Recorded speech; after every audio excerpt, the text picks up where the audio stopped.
ٹوپیاں رکھی ہوتی ہیں پلاسٹک کی ہوں یا دوسری، اس حوالے سے یار نہیں، زمین آسمان کا فرق ہے جی. پلاسٹک کی تو ٹوپیاں جو ہیں وہ تو ایک سمجھ لیں ایک بندے کو جوکر بنانے کے لیے.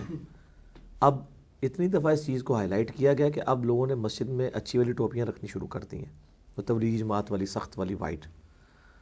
یہ ہے کہ وہ کچھ عرصے بعد کوئی ایک دو بیچ میں سے چوری بھی ہو جاتی ہیں، تو وہ والی ٹوپیاں اگر مسجد میں رکھی ہوئی ہیں تو بہت اچھی بات ہے. انڈونیشیا ملیشیا کے اندر تو ایون انہوں نے مسجد میں تہمد رکھی ہوئی ہیں، باہر سے لوگ آتے ہیں تہمد باندھ کے نماز پڑھتے ہیں. عورتوں والی سائڈ پہ بھی انہوں نے تہمدیں رکھی ہوئی ہیں، اسکرٹس میں عورتیں آ رہی ہیں تہمد باندھ کے نماز پڑھتی ہیں، پورا پورا برقع رکھا ہوا ہے پہننے کے لیے. تو اس طرح لوگوں کو اگر فیسیلیٹیٹ کیا ہوا ہے کسی نے تو اس میں مطلب اچھی بات ہے. یہ بدعت میں تو نہیں آئیں گی چیزیں، یہ نہیں بدعت نہیں آئیں گی. کیوں بدعت آئیں گی؟ یہ فیسیلیٹیٹ آپ نے کیا نا. وہ تو مسجد میں اگر کسی نے واش روم کے لیے چپلیں لادا رکھ دی ہیں تو آپ کہہ جی قرآن حدیث سے ثبوت دیں کہ اپنی چپلیں بندہ جو ہے وہ گھر سے لے کے آئے کہ یا عملی استعمال کرے. فیسیلیٹیٹ کیا نا. ریسنٹلی ایک کلپ بھی بڑا چلا ہوا ہے نا کہ ایک بریل مکتب فکر کے ایک عالم ہے، انہوں نے ان کا کلپ بڑا مشہور ہوا ہے. وہ کہتے ہیں کہ جی کہ ٹوپی اگر آپ نے اس قسم کی پہننی ہے نا تو اس سے بہتر ہے کہ بغیر پڑھے نماز پڑھ لیں.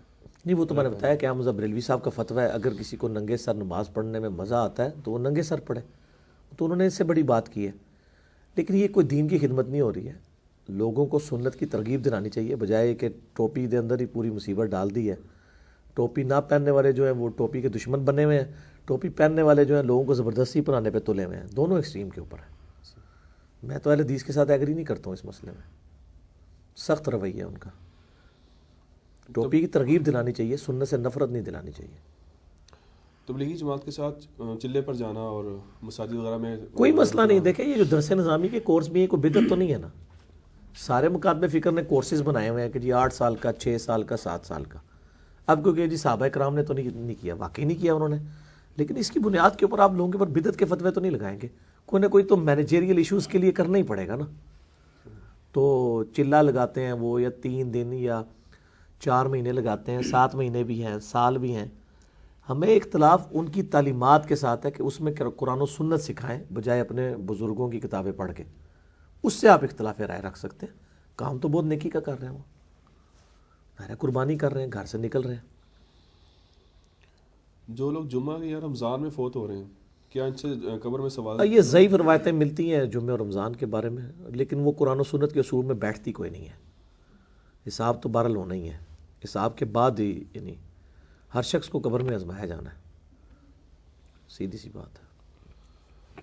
کیونکہ اکثر ہمارے یہاں یہ بڑی باتیں ہوتی ہیں لوگوں کے، بڑا خوش نصیب تھا جمعے کو مارا گیا یا رمضان. خوش نصیبی تو میرے بھائی اگر یہ ہے تو بخاری مسلم میں حدیث ہے، نبی علیہ السلام کا ایک غلام تھا مدعم، اتنا خوش نصیب تھا کہ خیبر کے موقع پہ اسے نامعلوم تیر لگا، شہید ہو گیا. صحابہ نے کہا کتنا خوش نصیب تھا، آپ صلی اللہ علیہ وسلم کا کجاوا کستا ہے سواری میں اور آپ کو وضو کرواتا ہے سب کچھ. آپ فرمایا تم اسے خوش نصیب کہہ رہے ہو، اور اس نے بیت المال میں سے ایک چادر چوری کی تھی جو مرتے ہی آگ کی اس کے اوپر ڈال دی گئی ہے. خوش نصیبی کا فیصلہ سب سے بڑا تو صحابہ کرام نے جس کے بارے میں کیا وہ تو نکلا جعلی. تو تواڈے میرے فیصلے کتنے اصلی نکل سکتے ہیں؟ صحابہ کرام نے بڑا صحیح فیصلہ کیا کہ بھئی حضور کا خادم ہے، کلمہ گو ہے، مسلمان سب کچھ ہے. وہ تو مسئلہ ہی کچھ اور نکل آیا، وہ تو عذاب میں تھا. اس کو تو اللہ تعالیٰ نے نہیں لحاظ کیا کہ یہ خادم رسول ہے تو چھوڑ دیا جائے. تو اس طرح کی باتیں جو ہے نا مطلب یہ بنی ہوئی ہیں، لوگوں کو دین کی خبر نہیں ہے. میرے بھائی اگر کوئی خانہ کعبہ شریف میں طواف کعبہ کرتا ہوا بھی مر جائے وہ اپنے مال کے مطابق اٹھایا جائے گا. اس کی یہ چیز اس کے اعمال کی مطلب وہ اگر یہ چیز ہو تو نبی علیہ السلام کئی بار مقروض کا جنازہ لایا گیا، بخاری مسلم میں حدیث ہے. آپ نے فرمایا میں نہیں پڑھتا، قرض ادا کرو اس کا. حالانکہ یہ بھی ہم کہتے ہیں جی حضور کے پڑھنے سے ویسے ہی معاف ہو جانا ہے. نہیں، چاہے آپ علیہ السلام بھی جنازہ پڑھ دیتے قرض تو نہیں معاف ہونا. تو یہ لوگوں نے خود سے ہی دین بنایا ہوا ہے. یہ دین کا مزاج ہی نہیں ہے. اسی لیے میں کہتا ہوں کہ لوگوں نے دین کا مزاج سمجھا ہی نہیں ہے. دین میں یہ چیزیں نہیں ہیں جو لوگوں نے سمجھی ہوئی. ادھر تو میرے بھائی ننگی تلوار ہے. سعد ابن ابی وقاص جب جنگ قادسیہ کے لیے گئے سیدنا عمر نے خط لکھا اور کہا سعد اس پہ نہ کرنا کہ اللہ کے نبی کے ماموں ہو، یہ نبی علیہ السلام کے ننہال کے خاندان سے، اللہ کا کوئی رشتہ دار نہیں ہے. ان کا نبی علیہ السلام نے رشتہ داری ہے پر اللہ نہ کسی کی رشتہ داری نہیں ہے. اللہ تعالیٰ نے مال کے مطابق اٹھانا ہے، اینکی پھینکی کی پکڑا جائے گا. بھئی اللہ کا کوئی رشتہ دار نہیں ہے. بخاری مسلم میں حدیث ہے میری بیٹی فاطمہ میرے مال میں سے جو لینا ہے لے لے، اگر اللہ نے پکڑ لیا میں تجھے چھڑا نہیں سکوں گا۔ حالانکہ فاطمہ جو ہے سلام اللہ علیہا جنتی عورتوں کی سردار ہے، بخاری مسلم میں ہے، لیکن وہ اصل میں ان کو نہیں پوری امت کو بتایا جا رہا تھا کہ بھئی اگر اعمال برے ہوئے تو آپ کی نسبت آپ کو فائدہ نہیں دے گی، اگر اعمال صحیح ہوئے تو نسبت کا فائدہ بھی ہوگا، کوئی شک نہیں۔ اگر اعمال صحیح ہیں تو نسبت کا فائدہ یہ ہے کہ امت محمدیہ صلی اللہ علیہ وآلہ وسلم اگلی امتوں سے پہلے جنت میں جائے گی۔